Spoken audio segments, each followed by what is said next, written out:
Welcome বন্ধুরা, তোমরা সবাই কেমন আছো? আমি তো খুব ভালো আছি, তোমরা ভালো থাকো। যে যেখান থেকে আমার ভিডিও দেখছো তারা নিশ্চয়ই সবাই ভালোই আছো। ঠাকুর কাছে পে করি আমার পরিবার যেন সব সময় ভালো থাকে, সুস্থ থাকে। তো বন্ধুরা চলো, প্রচণ্ড গরমও পড়ছে, বেশি বকবক করবো না। এখন কি বলতো, ওয়েদারটা কখনো কোনো দিন ঠান্ডা, কোনো দিন গরম, সন্ধে হচ্ছে না, একটা ঝড় বৃষ্টি আসছে। হ্যাঁ, শরীরগুলো ম্যাজম্যাজও করছে, মানে শরীরগুলো কীরকম তো একটা ক্লান্তি ভাব আসছে, আর সর্দি কাশিও হচ্ছে এই সময়টায়। তো ভাবলাম যে তোমার সাথে আমি যাই করি না কেন, যেটা আমি রান্না করি সেটা শেয়ার করতে খুব ভালোবাসি। তো যাই করি না কেন মনে হয় আমার পরিবারের সাথে শেয়ার করি। তো চলো আজকে একটা হালকা পাতলা তোমার সাথে, এই গরমের মধ্যে কি খাবে সবসময় ভাবছি, একটা হালকা পাতলা ডিমের রেসিপি তোমার সাথে শেয়ার করবো। তো চলো ভিডিওটাকে স্কিপ করো না, দেখো, খুব ভালোই লাগবে। তো চলো শুরু করে ফেলি। তো বন্ধুরা দেখো, এখানে কিন্তু আমি 6টা ডিম নিয়ে নিয়েছি, আর একটু নিয়েছি হলুদ, একটু লঙ্কার গুঁড়ো, একটু সামান্য নিয়েছি নুন। তো ভালো করে এইভাবে ঝাঁকিয়ে প্রথমে ডিমগুলো ভালো করে একটু মাখিয়ে নেবো। তো চলো আমি এক হাতে ক্যামেরা করছি। তো চলো ডিমগুলো প্রথমে খুব ভালো করে মাখিয়ে নিই। এদিকে কড়াই বসিয়ে দিয়েছি, সর্ষের তেল দিয়ে আমি রান্নাটা করছি, তোমরা চাইলে সাদা তেল দিয়েও করতে পারো। তো দেখো তেল আমার কিন্তু চলে এসছে, তেল কিন্তু একদমই দেখো ধোয়া উঠছে। তো চলো মাখানো ডিমগুলো এর মধ্যে এবার দিয়ে দিচ্ছি। ডিমগুলো ভেজে তুলে নেবো, ডিম কিন্তু বেশি ভাজবো না। ডিম বেশি ভাজলে একটা দেখবে শক্ত শক্ত ভাব চলে আসে, তাই ডিমগুলো একটু হালকা ভেজে নেব। ডিমগুলো হালকা ভেজে তুলে নিই। তো ডিমগুলো ভেজে দেখো তুলে নিয়েছি, তারপর তোমাদেরকে দেখায় ডুমো ডুমো করে কেটে নিয়েছি আলু। সবসময় তোমরা একটা বড় আলু দেবার চেষ্টা করবে, ছোট আলু দিলে কিন্তু এটা ভালো হয় না বন্ধুরা। সবসময় বড় আলু 4 ভাগ করে দেবে, দেবে খুব সুন্দর। আলুটা কিন্তু খুব ভালো করে কষে করে কিন্তু লাল লাল করে ভাজতে হবে। যত আলুটা ভাজবে তত ডিমের রেসিপিটা কিন্তু খেতে দুর্দান্ত হবে। তো চলো তোমরা দেখো, আলুটা খুব সুন্দর এইভাবে দিয়ে দিচ্ছি, আর বড় আলু সবসময় নেবার চেষ্টা করবে। তো আলুটা কিন্তু একদম পুরো লাল লাল করে কিন্তু ভালো করে ঢাকা দিয়ে ভেজে নেবো। খুব ভালো করে কিন্তু বন্ধুরা ঢাকা দিয়ে আলুটা ভাজবে। এটা কিন্তু যত আলুটা ভাজবে তত কিন্তু খেতে জিনিসটা টেস্ট হবে। ওদিকে কিন্তু আমার আলুটা ভাজা হচ্ছে, এদিকে একটা মশলা রেডি করে নিয়েছি, তোমাদেরকে দেখায়। এখানে নিয়েছি সামান্য হাফ চা চামচ নিয়েছি জিরে পাউডার, 1 চা চামচ নিয়েছি ধনে পাউডার, একটু নিয়েছি স্বাদ বাড়ার জন্য একটু মিট মশলা নিয়েছি, একটু হলুদ নিয়েছি, আর কয়েক দানা চিনি নিয়েছি। চিনিটা যদি তোমরা কেউ না খেতে যাও, অনেকে তো সুগার পেশেন্ট থাকে, তারা চিনিটা স্কিপ করে যাবে। আর এখানে স্বাদ মতো নিয়েছি নুন। তো দেখো চলো মশলাটা এবার ভিজিয়ে দিচ্ছি। এটা তোমরা চাইলে আগে থাকতে ভিজিয়ে রেখে দিতে পারো, তাহলে একটু বাটা মশলার স্বাদটা পাওয়া যায়। তো চলো একটু করে হাত দিয়ে নিয়েছি, তোমরা চামচ দিয়ে নেড়ে নিতে পারো, আমি হাত দিয়ে নেড়ে দিলাম। তো চলো মশলাটা ততক্ষণ, আলুটা যতক্ষণ না ভাজতে পারবে তখন মশলাটা ভিজে যাক।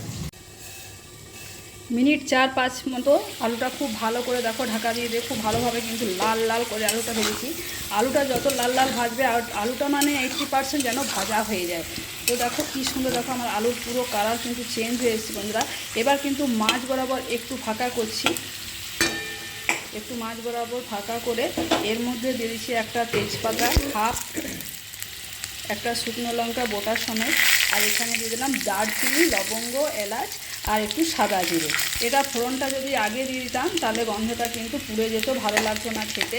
তাই একটু আমি সময় ধরে ভেজে নিলাম, তারপরে দিলাম। তোমরা এইভাবে দেবে। আর এলাচ দুটো কিন্তু অবশ্যই বন্ধুরা ফাটিয়ে দেবে, নাহলে গায়ে ছিটে আসতে পারে। তো দেখো এইভাবে দেওয়ার পর খুব সুন্দরভাবে আরেকটু দেখো ভেজে নিচ্ছি আমি, আর একটুখানি ভেজে নেবো, যাতে পুরো ফ্লেভার গন্ধটা যাতে আলুর মধ্যে ঢুকে যায়। খুব ভালোভাবে কিন্তু নাড়িয়ে চাড়িয়ে দেখো আলু খুব ভালো করে কিন্তু ভেজে নিয়েছি। আর তারপর দিচ্ছি ছোট্ট মিডিয়াম সাইজের একটা পেঁয়াজ। পেঁয়াজটা একবার জাস্ট মিক্সিতে ঘুরিয়ে দিয়েছি। পেঁয়াজটা দিয়ে একটুখানি নাড়িয়ে চাড়িয়ে তারপর এর মধ্যে দেবো, এখানে দিয়েছি 2টো কাঁচা লঙ্কা। ঝালটা তোমাদের পরিমাণ মতো তোমরা নিজে দিয়ে দিও, যে যেরকম ঝাল খাবে সে সেরকম দেবে। যেখানে দিয়েছি আমি 2টো কাঁচা লঙ্কা দিয়েছি, কারণ আমার লঙ্কাটা প্রচুর ঝাল ছিল। আর হাফ ইঞ্চি আদা, আর 6 থেকে 7 কোয়া মতো রসুন দিয়ে দিয়েছি। খুব ভালো করে কিন্তু আদা রসুন কাঁচা গন্ধটা যাওয়া অবধি একটু ভালো করে নাড়িয়ে চাড়িয়ে কষে নেবে। এর মধ্যে এবার টমেটোটা দিয়ে দেবো, কারণ টমেটোর যে একটা কাঁচা গন্ধ ভাব আছে, সেই গন্ধটা বেরিয়ে যাবে। তো চলো টমেটোটা এর মধ্যে দিয়ে দিই। টমেটোটা দিয়ে খুব ভালো করে কিন্তু এইভাবে কিন্তু এবার ঢাকা দিয়ে খুব ভালোভাবে কিন্তু নাড়িয়ে চাড়িয়ে নেবে।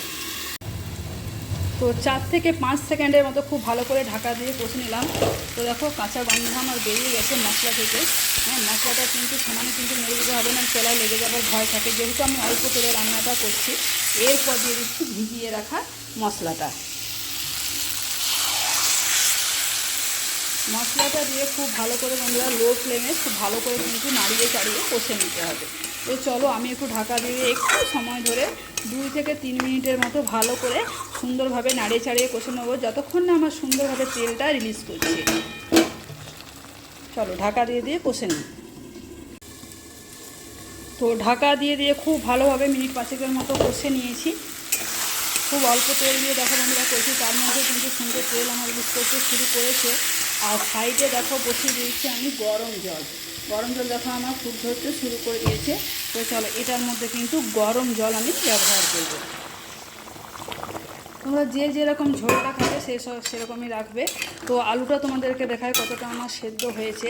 আলু পুরোপুরি অনেকটাই সেদ্ধ হয়ে গেছে। একটা আলু তুলি তারপর দেখাচ্ছি। তোমরা দেখো, দেখো আলু কিন্তু ভেঙে যাচ্ছে। তো চলো একটু যতক্ষণ না পুরো আলুটা সেদ্ধ হচ্ছে ততক্ষণ না একটু ভালো করে রান্নাটা করে নেব। তো এর মধ্যে ডিমটাও দিয়ে দিচ্ছি। ডিমটা দিলে ভালো গন্ধটাও ছাড়বে আর সমস্ত ফ্লেভার ঢুকে যাবে, আলুর মধ্যেও ঢুকে যাবে, ঝোলের মধ্যেও ঢুকে যাবে আর ডিমের মধ্যেও ঢুকে যাবে। খেতে কিন্তু দুর্দান্ত লাগবে। তো যেহেতু আমি আলুটা তোমাদেরকে ওই জন্য বারবার বলছি, আলুটা কিন্তু ভালো করে ভেজে নেবে, একদম লাল লাল করে আলুটা ভাজবে বন্ধুরা, তোমাদেরকে বারবারই বলছি। তারপর লো ফ্লেমে কিন্তু রান্নাটা করবে। আমি কিন্তু গ্যাসের ফ্লেম একদমই কমিয়ে দিয়েছি, একদম হাই টু লো মিডিয়ামে রেখেছি। তো চলো 5 মিনিট রান্নাটা সেরে ফেলি।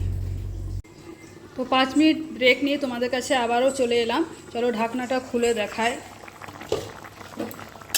দেখো কত সুন্দর, এরকমই কিন্তু ঝোলটা আমি রাখবো। হ্যাঁ, তো গরমের দিনে এরকমই খাওয়া ভালো।